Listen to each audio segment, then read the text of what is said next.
भागलपुर में लगातार income tax विभाग की छापामारी चल रही है और कई बड़े लोगों का नाम आया है और जो लोग उनके मित्र थे, उनके यहाँ काम करते थे, उनकी संपत्ति भी खंगाली जा रही है।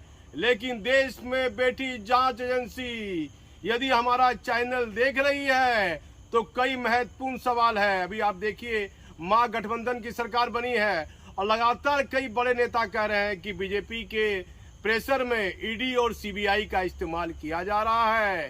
देश में सीबीआई जैसी जांच एजेंसी और प्रवर्तन निदेशालय ईडी विभाग जिसे कहते हैं, वह हमारा चैनल यदि देख रहा है तो एक चीज पर गौर कीजिए।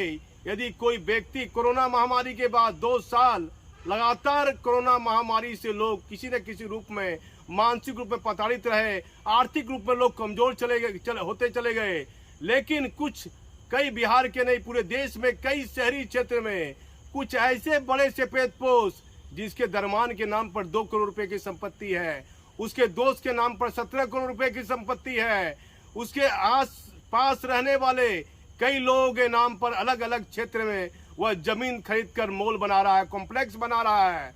लेकिन देश में बैठी जांच एजेंसियों की नजर ऐसे लोगों पर नहीं है। कोरोना महामारी के बीच जहां लोगों की आर्थिक स्थिति ऐसी खराब हुई कि जो सामान्य परिवार है वह मांग के भी नहीं ले सकता है कि मुझे आटा दे दीजिए, चावल दे दीजिए, लेकिन जो निचले स्तर के लोग, गरीब लोग हैं, वह तो किसी तरह मांग के भी खा लेता था। लेकिन जो सामान्य व्यक्ति है, कमा के रोज खाने वाला व्यक्ति है, वह कोरोना महामारी के बीच एक टाइम खाकर किसी तरह एक कठिन परिस्थिति को गुजारा होगा।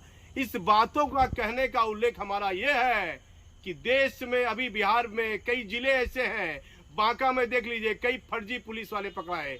इससे पहले खगड़िया में एक फर्जी दरोगा की बहाली होने लगी, उसको प्रतिनियुक्त कर दिया गया, एक दरोगा जेल गया। कि इतना मनोबल से पेटपोष माफियाओं का बढ़ गया है, पैसे वाले लोगों का बढ़ गया है कि गलत पुलिस वाले वसूली कर रहे हैं, गलत पुलिस वाले गलत लोग वर्दी पहन रहे हैं, कि पुलिस का भय कहीं न कहीं आम लोगों के अंदर से खत्म होता दिख रहा है। कानून सबके लिए एक समान है, तो जो सामर्थ्यवान लोग हैं वैसे लोगों को सीबीआई और ईडी जैसी टीम को चिन्हित करना चाहिए कि उसके यहाँ जो स्टाफ काम कर रहा है उसके यहाँ इतने करोड़ रुपए की संपत्ति कैसे है, और यदि इतने करोड़ रुपए की संपत्ति है तो आज से 2 साल पहले, 15 साल पहले जिस आदमी को खाने की दिक्कत, भागलपुर में जिस मामले को लेकर जांच चल रही है, कई लोगों का नाम आ रहा है, ऐसे ऐसे लोगों के पास में करोड़ों रुपए की संपत्ति की चर्चा देखी जा रही है कि कोरोना महामारी के समय एक आम व्यक्ति को एक टाइम का भोजन मिलना मुश्किल था। लेकिन भागलपुर में हाई कोर्ट के निर्देश के बाद माननीय मुख्यमंत्री जी संपत्ति का लेखा जोखा इनकम टैक्स विभाग ले रहा है।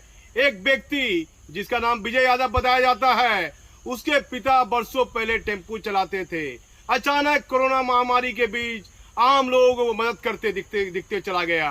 हजारों होर्डिंग लगाया हुआ है नगर निगम के, नगर निगम विभाग के द्वारा हजारों होर्डिंग समाज सेवी विजय यादव ने लगाया हुआ है, और उस होर्डिंग का टैक्स क्या नगर निगम विभाग ले रहा है? ये क्या लोग कहते हैं पर्दे के पीछे कि नगर निगम विभाग को उस होर्डिंग का पैसा नहीं मिल रहा है? क्या सच्चाई है? ये कहना कठिन होगा, पैसा जाता भी होगा, लेकिन कुछ जानकार लोग बताते हैं जो नगर निगम से जुड़े हुए हैं कि जिस प्रकार की होर्डिंग लगी हुई है उसका महीना का चार्ज, एक महीने का चार्ज लमसम 5 से 10 हजार रुपया होगा। लेकिन भागलपुर शहरी क्षेत्र से लेकर ग्रामीण क्षेत्र तक एक एक व्यक्ति की होर्डिंग इतनी लगी हुई है जिस पर महीने का 1-1 लाख रुपया टैक्स नगर निगम को जाना चाहिए, लेकिन सबकी आंखें बंद है। यदि पत्रकार कोई मामले को उठा देगा, पत्रकारों पर आरोप लगाना चालू हो जाएगा, थानेदार को मिलाकर उस पर स्टेशन डायरी कराई जाएगी। माननीय मुख्यमंत्री जी, ऐसे ऐसे पुलिस वाले बहाल हो गए हैं जो स्टेशन डायरी को लूट, डकैती, हत्या जैसे गंभीर मामले में उसका स्टेशन डायरी का इस्तेमाल नहीं करते हैं। लेकिन कोई ईमानदार व्यक्ति पत्रकारिता ईमानदारी से कर रहा है तो सीनियर व्यक्ति के अधिकारी के दबाव में, माफिया के दबाव में उस पत्रकारों पर स्टेशन डायरी होती है। माननीय मुख्यमंत्री जी, जो बातें सबके सामने आ चुकी है, वैसे लोगों की संपत्ति का जांच कराइए। कोरोना महामारी में लोगों को काम नहीं मिलता था, ये करोड़ों रुपया कहां से आ रहा है। और शहरी क्षेत्र में एक एक सेठ के यहाँ 3-3 स्टाफ का काम पर रखा हुआ है। एक स्टाफ के नाम पर 2 करोड़ रुपया है, दूसरे स्टाफ के नाम पर वहां जमीन है, तीसरे स्टाफ के नाम पर दुकान है। उस स्टाफ को ये मालूम है कि मेरे नाम पर संपत्ति है, लेकिन उसको सिर्फ 10,000 रुपये महीने से मतलब है।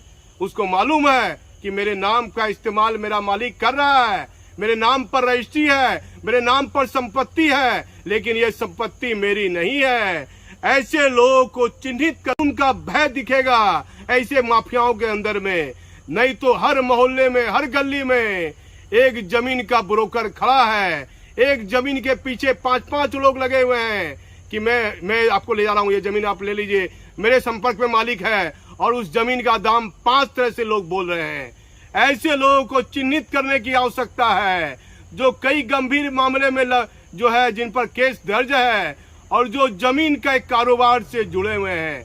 भागलपुर शहरी क्षेत्र से लेकर जगदीशपुर से लेकर कई विभिन्न थाना क्षेत्र में जमीन के कारोबारी के पास में और करोड़ों रुपए, अरबों रुपए की संपत्ति हो गई है, लेकिन उसको देखने वाला कोई नहीं है। और एक आम व्यक्ति रात में एक रोटी खा के भी सोने वाला परिवार इस शहर में होगा, देश में होगा, लेकिन पुलिस और कानून का भय लोगों को होना चाहिए।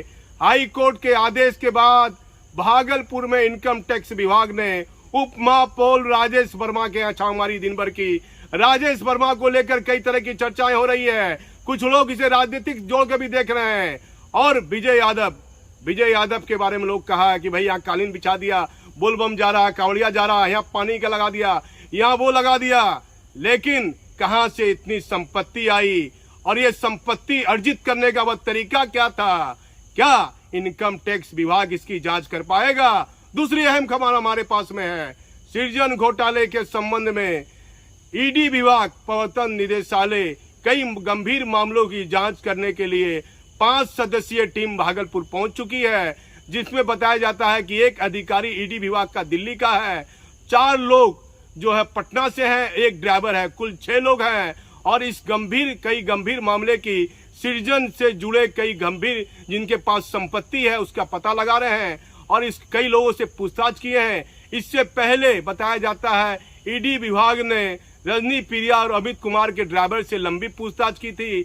उस पूछताछ में कई अहम खुलासे हुए हैं, लेकिन आने वाले दिनों में जिस तरह से हमारे चैनल ने सबसे पहले खबर दिखाई थी महागठबंधन की जब सरकार बनने वाली थी नीतीश कुमार के साथ, कि पूरे देश में ईडी और सीबीआई कहीं एक्टिव नहीं है, लेकिन बिहार में अब ईडी और सीबीआई हर दिन किसी न किसी बड़े नेता और सफेदपोश माफिया के यहाँ छापामारी करते दिखेगी। इसका क्या रिजल्ट होगा ये तो कहना कठिन होगा, लेकिन सीबीआई में बैठे बड़े अधिकारी, ईडी विभाग के बड़े अधिकारी आपको नौकरी में आए हैं, किसी राजनीतिक दबाव में मत आइए, लेकिन जिसके खिलाफ पुख्ता साक्ष्य आ चुका, कानूनी कार्रवाई होनी चाहिए, उसको कानून का भय दिखना चाहिए। मैं भागलपुर से दीपक नौरंगी।